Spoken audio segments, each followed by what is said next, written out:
Welcome to the Of Leadership Podcast. My name is John. I'm Alex. And I'm Zach. And this is episode number 47. And looking forward to a great episode tonight. Mm-hmm. When you think of 47, what comes to mind? My dad's perpetual age, 47. He's still 47?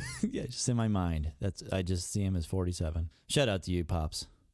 Shout out to Chris. Yes. My brother's 21 now, and in my head, he'll still always be 13. But at least now I know he is 21. Before this year, I didn't actually know. And I think it's important that you just keep him in that role. Yes. Right. That 13-year-old. He will forever 13-year-old. be a little slightly chubby 13-year-old, and gotta love him. Yeah, so not forever 21. No, forever 13. Forever 13. Pokemon cards, Yu-Gi-Oh cards, Game Boy Advance. Well, I feel like we needed to say, once again, forever 21. Thank you for the monetary collection. Yes, Thanks. thank That was you. our ad. One of our sponsors, Forever 21. We're waiting for the royalty check. Thank you for backwards sponsoring us after we recorded this episode. Everything worked out as we planned. Yeah. When I think of 47, I think of 47 quotes from Hans Rosling. Do you guys know Hans Rosling? Do you know that name? Rosling. German? Yes, German. No. Very good. Yeah, Hans Rosling wrote a lot of books, and he died recently. Anyways, he said the single greatest invention in the history of mankind. So if you had to think about it, in all of history, what was the single greatest invention we've ever had? What would you say? I already know the answer. I'm a cheater, so I'm just going to make Zach answer. Greatest contribution to mankind. And The greatest contribution to mankind. I don't know. The modern mystery novel? Maybe. I don't know. So much you can do with it. boy, that was number 6 on his list, actually. So I still get points. You do get points. Where did you come up with the modern mystery novel? Well, I was just thinking, I've been Goodness watching gracious. through the TV show Monk recently, which is just one of those classic. It starts off with someone dying. You know who did it. And you're just like, what random clues are they going to give this random savant character to figure out who it is in the last 5 minutes? And you know where that comes from? The mystery novel. Mm-hmm. Very good. So, go ahead, Alex. You know the answer. It is- Hans Rosling says what? It is the washing machine, specifically the clothes washing Yes. machine. Although I believe the dishwasher is probably pretty good too. That was number 4 on Yeah. the list. No, So, modern mystery novel number 6. Dishwashing was number 4. And the washing machine, the greatest invention in human history. So, for our listeners, chew on that one for a while. Put it in the spin cycle and then stick it in the dryer. Which is not the greatest invention because we always have sunshine, except in Ohio. I was gonna say no, That in Seattle. but you don't get permanent press with your dryer, right? You know that's a setting I would like to go to quite often. So is the dry cleaner actually the third best invention, right? I think it's number 3. Yeah. And then number 2 is definitely the car wash, not the car itself. It's The wash of the definitely a ripoff of the washing machine, but still important enough to gain its own spot. Yes, exactly. Perfect. Mm-hmm. Let's talk about episode 46 as we tune in to leadership. Mm-hmm. So, what did we talk about our last podcast? Anybody remember? Were you guys here for that? I believe I think I was about stress, and then how stress manifests into triangles. The smallest emotional unit. That's right. That for leaders, that there's stress that comes from overwork, and you mentioned nodal events, things that happen that come out of left field, but oftentimes it's long-standing relationship challenges. So tonight in our podcast, or at this podcast episode, we're going to talk about how to manage stress and how to navigate triangles effectively. So that'll be our topic during this podcast. So I think some questions are helpful to think about when it comes to a leader managing themselves in the midst of triangles and how to manage that.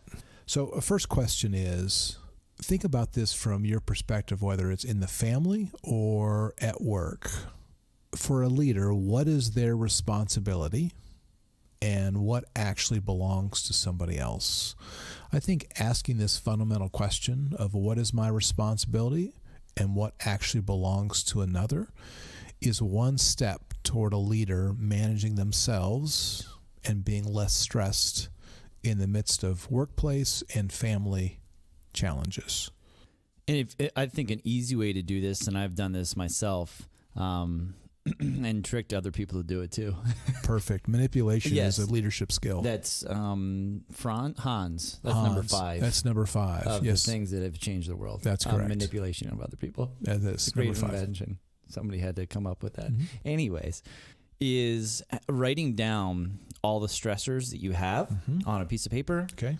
and then circling the ones you actually have control over. Okay. It clarifies pretty quickly what things you actually are responsible for, what you have control over, and what you don't.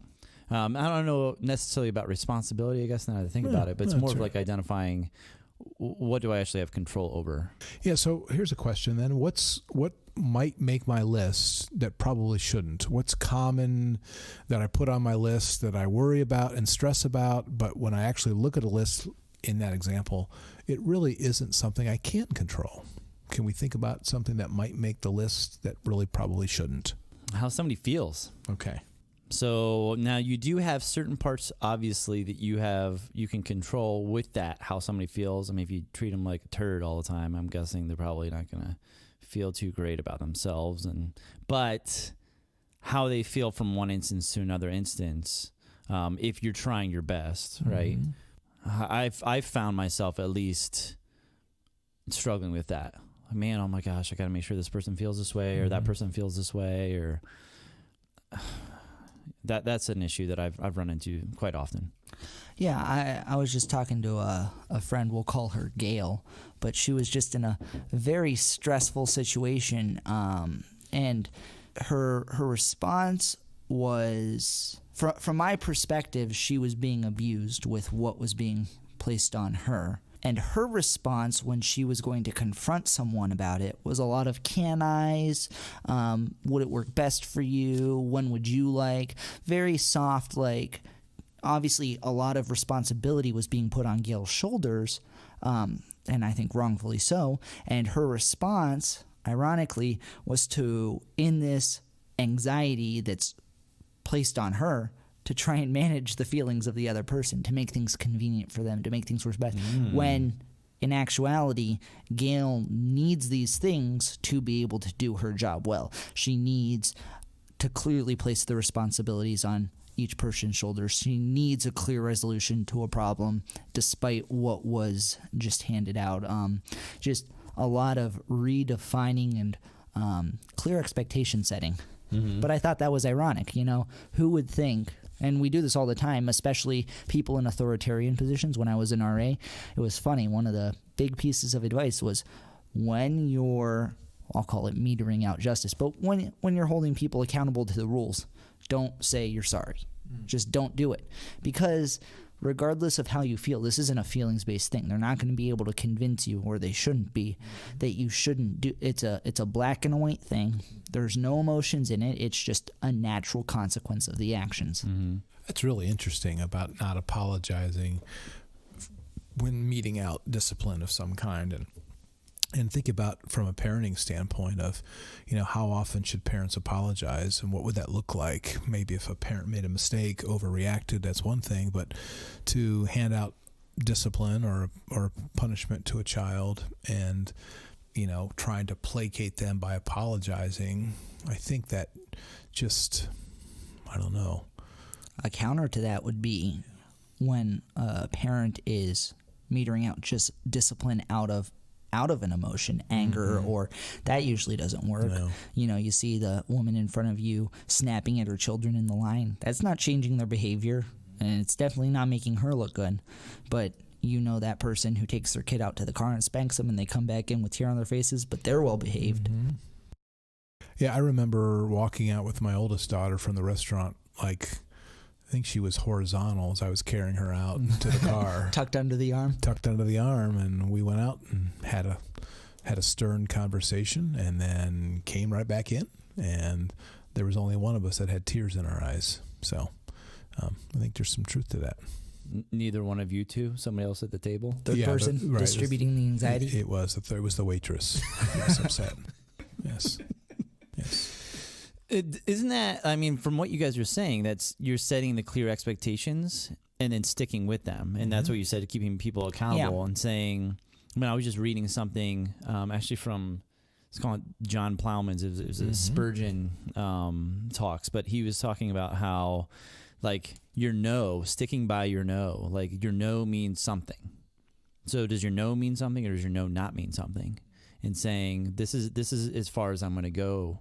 And then that's it. So when you talked about placing responsibility, that's a large portion of it, saying, I'm only going to go so far.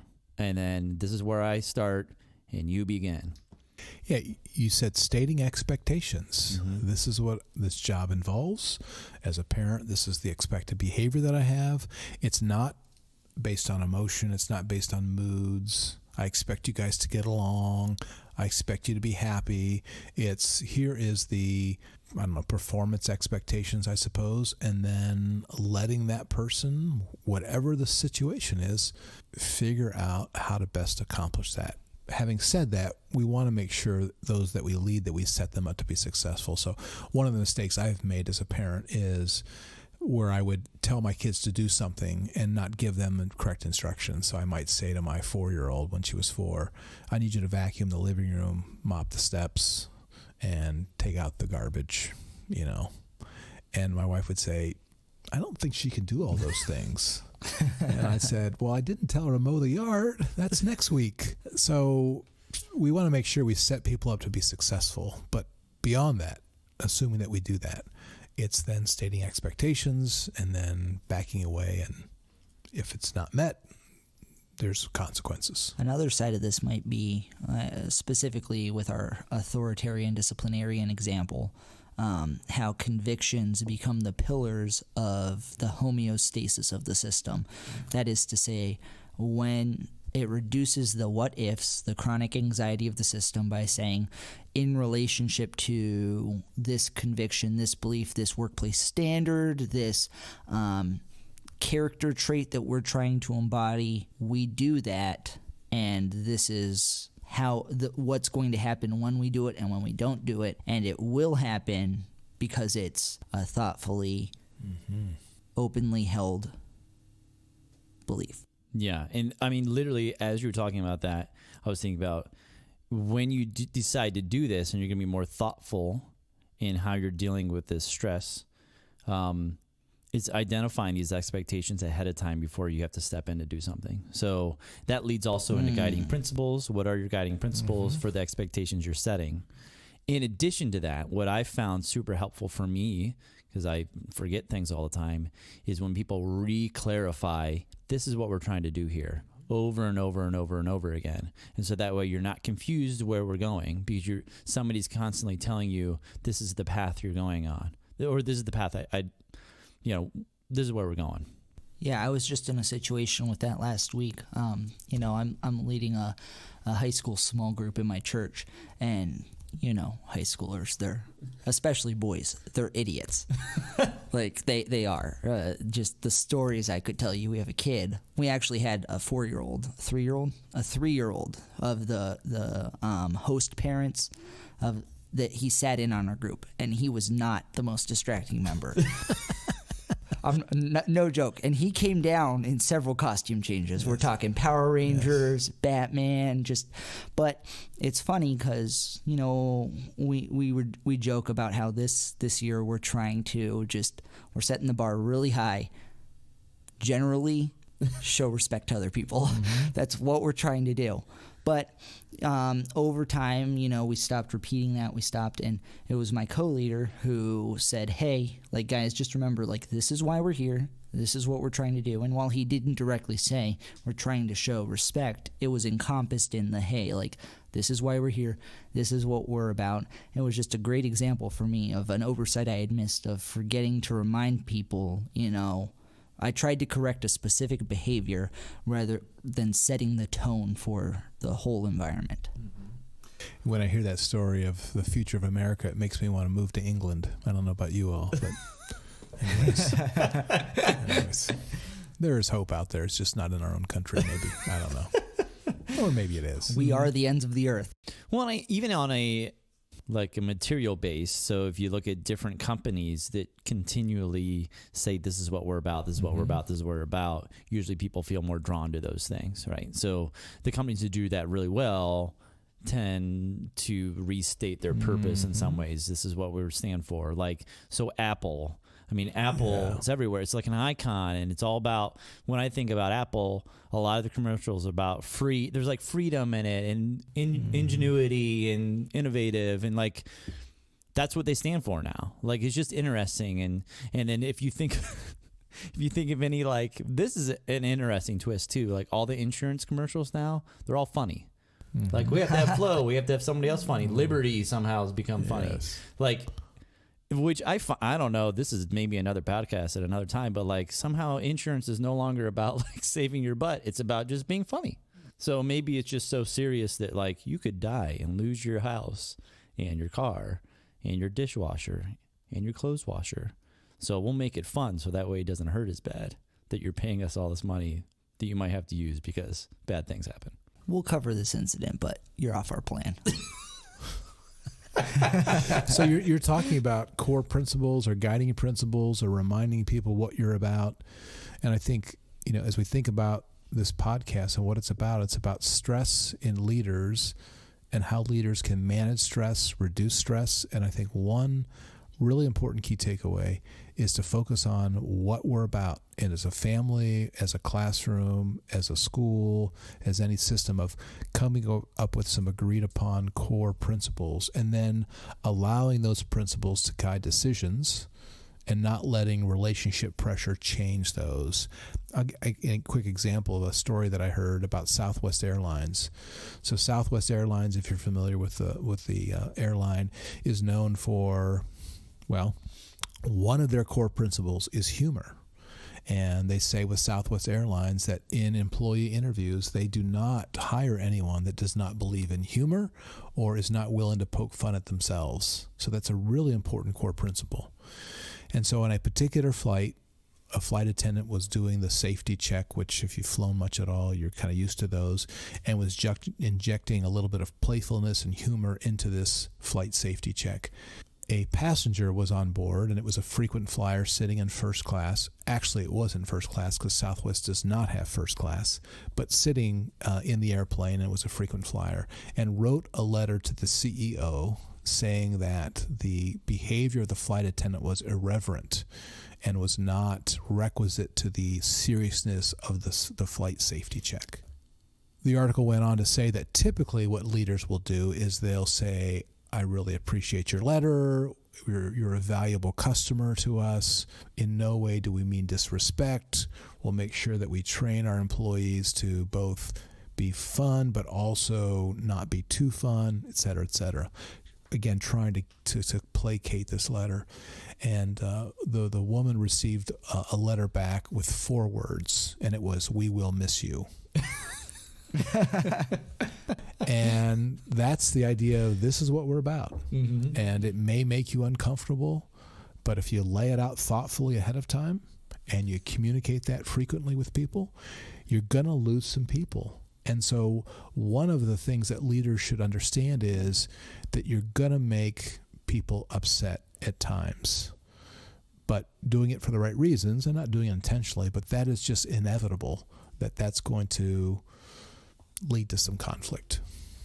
And I would say when you develop these core principles, identifying those people who have been around but also are mature within your system is going to be helpful for you to figure out these core principles, especially if you're walking into something new, right? And we're not talking about families here. We're talking more about your businesses and your groups.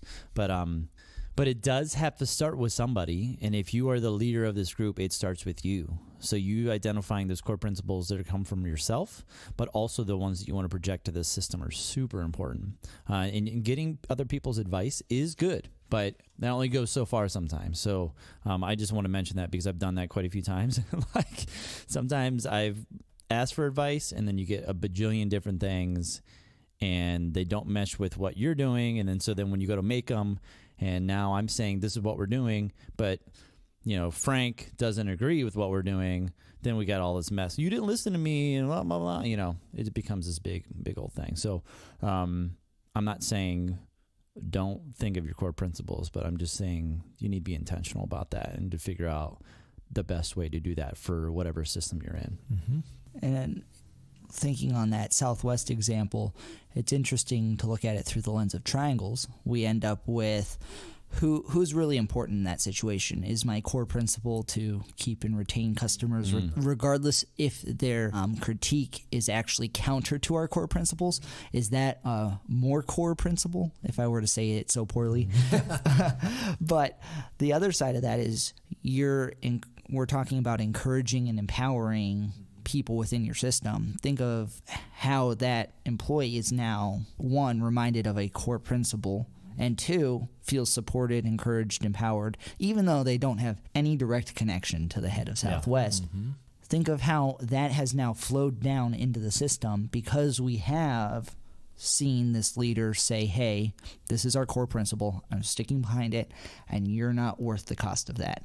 The other side of that is I see this in the business sphere a lot, especially since I'm in consulting, but the good companies have their choice of client, which is funny. And I've been a part of situations where the company has lost that ability, where they have to choose between giving people a subpar product because they're subpar clients, and no one feels happy. As one of the consultants for the company, I felt bad working with the client because I didn't like working with them. I felt bad as a part of my company, as a representative of them, because I wasn't able to produce a good product. And it's because we conceded some of our What you stood for. yeah, we caved, and it didn't work out for us. Yeah, it's interesting because I think we just started this podcast about placating feelings, right? We've talked about that. We talked about how feelings get in the way of, okay, I'm worried about how somebody else is going to feel about this. In your example of Southwest Airlines,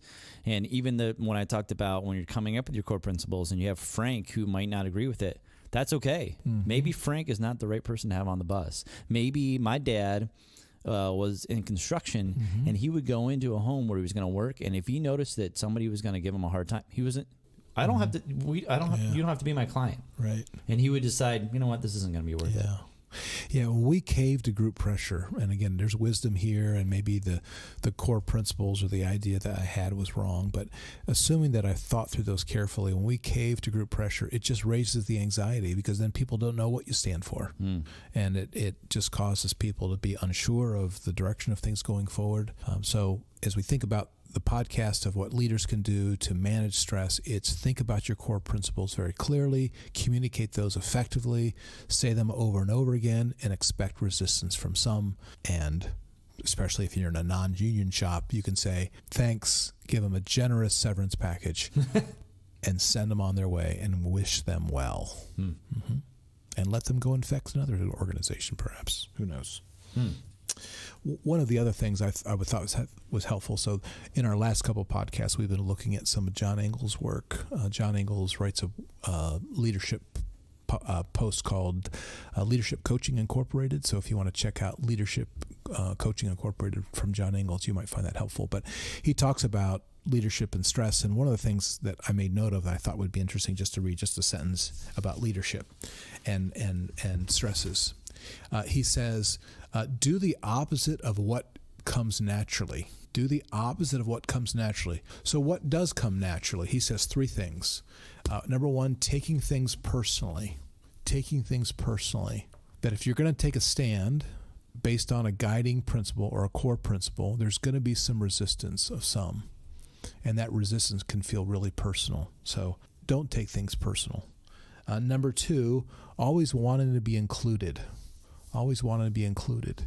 So if it seems like people are avoiding you or moving away from you. This is what happens for leaders is as they define themselves, they'll find some, not all, but some moving away from them. Don't go pursue them. Don't go try to hound them and get their approval. Be comfortable being on, as Bowen says, the outsider of the triangle. And then lastly, the idea of desiring approval. You know, the CEO of Southwest Airlines was not desiring approval of that frequent flyer. They said, we're going to miss you. And was okay with the disappointment of someone. So this is like, if you've watched Seinfeld, this is George Costanza. Yes. Like, this is George Costanza when he decided he was going to do everything opposite. Yes. So if you haven't watched Seinfeld, like he's the worst. Like if there's one character in that show that is the worst, it's George Costanza.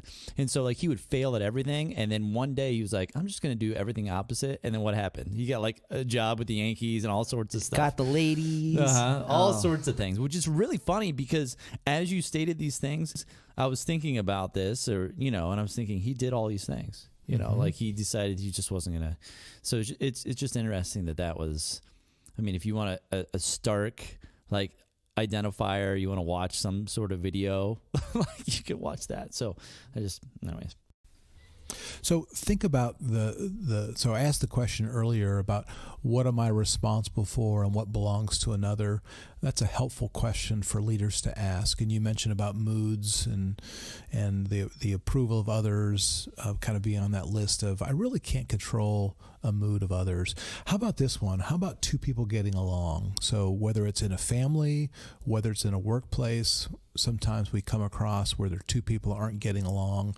What's the proper role of a leader of helping two people who are bickering, not getting along, to get along? What do you think? What is the role of that leader? Yeah. So they have two. So it might be a boss and two employees. It could be a parent and two children. It could be a teacher and two students. It could be a coach and two players. They don't really like each other. The two, whatever, players or students or kids, they don't really like each other. What is the role of the leader regarding that disharmony between two people that they're overseeing? Well, Wayne F. Regina would have his book is quite awesome. What's the title of that book again? Applying Family Systems Theory to Mediation. So if you want to know how to be a mediator between these things, it's really, really helpful. Anyways, so within his work and others, as a leader, if you're going to influence that system, because that's what you want to do, I'm guessing you want whether your family members working more clearly or working with the other people. Is the first step, gentlemen, to try to identify whether or not your core principles are being expected to everybody? Is that kind of one of the first steps? Like, could your workers, or could the people within your system not understand or remember what the core values are, and thus the bickering could come from that? Almost the expectations that are resultant from the core values. I think of parents teaching children is going to be a little bit different than a coach moderating. That's a sports example. To sports players. Yes. Yeah. But you look at that, and the parents probably, I just imagine two kids, and you don't hit one another, or you don't talk about people's weight like that, or you don't, like more moralish, more conviction type based. You're conveying those. Whereas a coach and his two football players, it's more saying, hey, like, our common purpose is a team. We will treat each other with respect. We will, like, these are the standards and the expectations. It's not necessarily so fundamental, but you're saying, like, this is how the expectations relate in this general situation. And then with that, so now you're identifying whether your core principles are being clearly, and core principles and expectations are clearly being put out. But the other side of it, I always question when something's happening between two people. I really want to make sure that I don't jump right into it without understanding, first off, also, what is my responsibility within this triangle that I may be putting myself into? Is there anything that I am doing, like not putting out expectations or core Right. values, or there could be a myriad of things that I am failing to do that may be causing these people to bicker with each other. Can I ask a question on Yes. that? Can you unpack why? I want you to unpack why not being clear about core principles could be a contributing factor to the disharmony between two people. Because I've seen it. I've seen that in general, when you have disharmony between people, it's oftentimes tied to the lack of clear core principles that have been effectively thought through and communicated to the organization. So I see it. My question is, what's the connection? So, of the examples that I'm thinking of, from my experience, and this happened just this past week, I have a group of students who are working on a certain project, right? And it's an important project. We're going to go and serve the community, which is great, and that's awesome. And so I went over to them, and I haven't talked to them for a while, and it was going to happen the next day. And I said, okay, what are we doing? So they went into all these different things and games and blah, blah, blah. And I realized that as talking to them, that the purpose was not part of this. And so I just went back and what are we doing here? Why are we doing this? And so when the purpose or the core value is missing from that piece, the thoughts of the feelings can rise above that at times. And so maybe that's where you get those two people to start bickering because they forget why they're there. So then the little rubs and the little things that are having issues with each other are now the new reasons why they're there instead of the reasons why. So if we're working in a school system, it's about students learning. And we want them to learn. We want them to achieve through learning. That is the number one core value if you go to any school. If it's not that, we're having an issue, right? But as soon as that gets off and you're off the rails of that, now it becomes something else that isn't connected to the core value while we're here. So all the other what ifs and all the other things can get in the way. Does that make sense? I'm following you. To put it into different terms, tell me if this overlaps with what you're saying. The first thing that popped into my mind was when we don't tell people what our expected outcome is, they can fuse to their own outcome. And if it's not something that's operating off of convictions or core principles or values, you also lose that how. So you've lost your what and you've lost your how, and now the individuals are saying this is my expected outcome. They become fused to that because of the anxiety. There's a lot of unknowns now. There's more players. It's not just me, it's me and him and the leader who hasn't said anything, and suddenly there's that triangle mixed with me trying to meet what I'm expecting. And if I'm not clearly setting expectations and no one is setting the rules of the game, how we're going to accomplish this. Like, are we trying to do this in a humorous way? Are we stoic and professional? Are we, when we're not using guiding principles, we lose the how, and so everything seems to be muddied. Yeah, and I also wonder, and maybe I'm wrong here, but like that fusing to the outcome, my guess is the core principles that seem to work well seem to be ones that perpetuate a journey and a story. Yeah, you're like right. we're going on this together. Yes. And yes, we have goals and we're going to stick to those goals. But if we say, so we're a business, we're going to say, we're going to make this much money in the year. Wow. If you don't make that much money, like you're shot. So instead of having the journey that goes along with it, now we just have one thing at the end and that's it. And then I've experienced, especially with my students, that if that happens, wow, does the anxiety go way up, stress goes way up, because if you don't hit that, like if this doesn't happen, then we crash, and it crashes hard. And I've noticed more bickering because if we don't hit this target, we're going to be having an issue. Now, one distinction I want to make, though, is I think that setting those high standards and high bars can actually be encouraging for a system when there's a clear expression of what failure means and how it looks out. An example of this, so we have to make a certain amount of money in the year, but let's say this client comes up and they're the client that'll help us reach that threshold. If I have a clearly defined expectation of what happens if failure, if I know that we're striving for this, but if we fail, it's not the end of the world. We know the business isn't going to fail. We'll be disappointed because we were close, right? But if the difference between meeting that goal and not meeting that goal is dealing with a client who's going to abuse And, it's that whole, like, you pick your client's example from earlier. If I'm working with a client that's going to destroy everyone's morale, that's going to destruct our guiding principles and all that, don't we end up losing that? And so it's okay to not meet this goal. We understand what failure means because we're still landing on a core principle. Yes. So it emphasizes the journey, but that doesn't mean that having those static goals is bad as long as the parameters, the expectations surrounding that failure is defined. Well, it's like you're picking your if we're picking clients or picking goals, they are all connected to your core principles. If they're not connected to your core principles, why are you doing that? That's right. And I think we have hit upon like outcome goals versus core principles. So outcome goals might be making X number of dollars, but in the pursuit of that, we can't violate our core principles. Yes. And I think that's really helpful. I read a book. I read like 10 pages and then forgot about it. And I can't remember the name of the book. But it was about the 1936 Olympic team from Washington State who qualified for the Olympics and won the gold medal. Or maybe they didn't. But anyways, the point, I just thought about a rowing team of all rowing in the same direction. We know what we're doing. If we lose sight of that, and one starts rowing in a different direction, or one just sits there and doesn't row, there's going to be dissension because they've lost sight of the goal.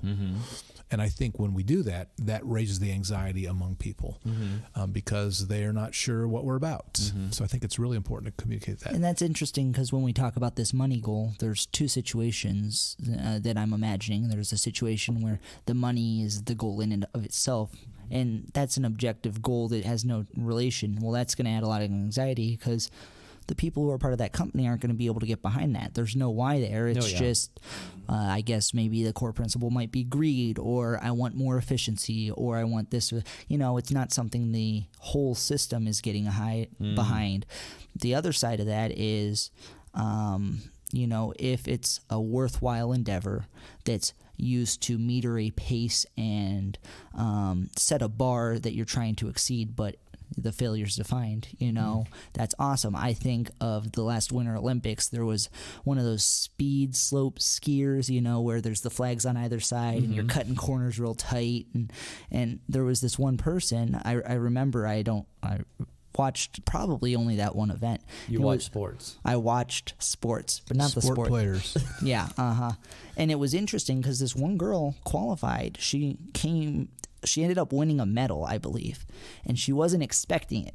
She came there. It was actually not her sport. It was just another event she was competing in. And she's like, I'm not expecting to place. She wasn't even in the first day. You know how they do all the all the time trials and all that stuff. And in the later days, you don't even pay attention. She ended up getting a medal. It's because she went into it saying, this isn't why I'm here. This is something that I'm going to set this goal, I'm going to try my best.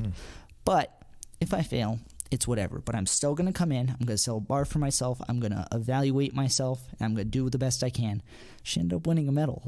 How funny is that? Yeah, this is really useful to think through how we've unpacked how stress can impact leaders and the ways that leaders can manage themselves and also think about core principles as they relate to others.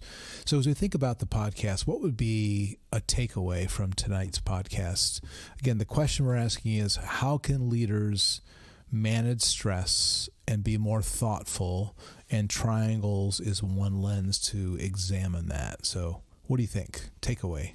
I would say for me, it's if you are within a situation where you're thinking about how other people are feeling and trying to manipulate how they're feeling, that is an indicator that you are not doing something right. Like that's an indicator that maybe this is not the correct way to think about this. And where's my responsibility with that? Are my core principles there? But that indicator for me is so strong. I just can feel it within myself. If I start thinking about, man, I really want this person to feel this way, or that's where that should be a key indicator that something's a bit off and I need to do something different here. I am immediately drawn to a time where, as a leader of a group that met together, that tried to grow one another, that tried to study and just develop just to grow as individuals. The group was starting to fragment, and I asked everyone, how can we make this better? Like what would you change, if any? And the irony is everyone responded positively. No one had any real good suggestions to make. They were just affirmations of certain things that we were doing. And I think that after this conversation, looking back, I would say, if you're going to ask for advice, or you're going to look for more insight, some objectivity, someone to give you a better understanding of what's going on, make sure to remember to qualify that in terms of what's important. Hey guys, if I were to do this again, I would say, hey guys, we're trying to accomplish this. A group that is safe, that grows one another, and that challenges our beliefs.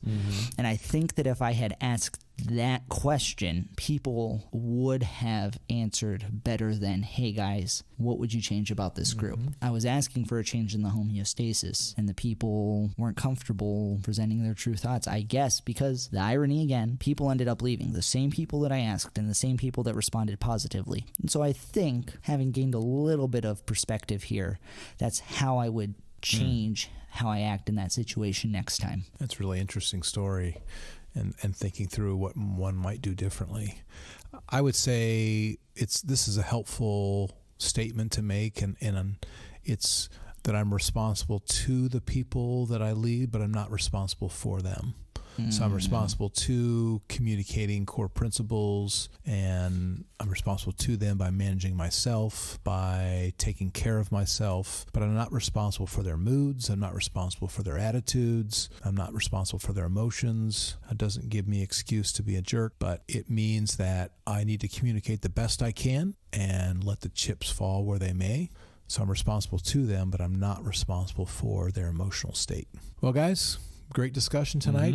I don't know about our listeners, but I learned something and found it to be pretty useful. Yeah. Lots of fun. We also threw out some terms here that if you want to know more about, you could email us at ofleadership@gmail.com. That's ofleadership@gmail.com. And we may be having a website here or there to flesh that out, or some YouTube videos, which will talk more specifically about defining those terms, if you like. So yeah, be on the lookout. We're doing great things. And thanks to Jesse Hustetler for the great music that is at the beginning and the end. Yes. Faux shizzle nizzle. With that, we wind up episode 47 of the Of Leadership Podcast. Yes. I am still John. I am Alex. I am Zach. Zach, the sport player. Sports team. Man, go. And we'll see you around. Thanks for listening. See you, friends. Bye.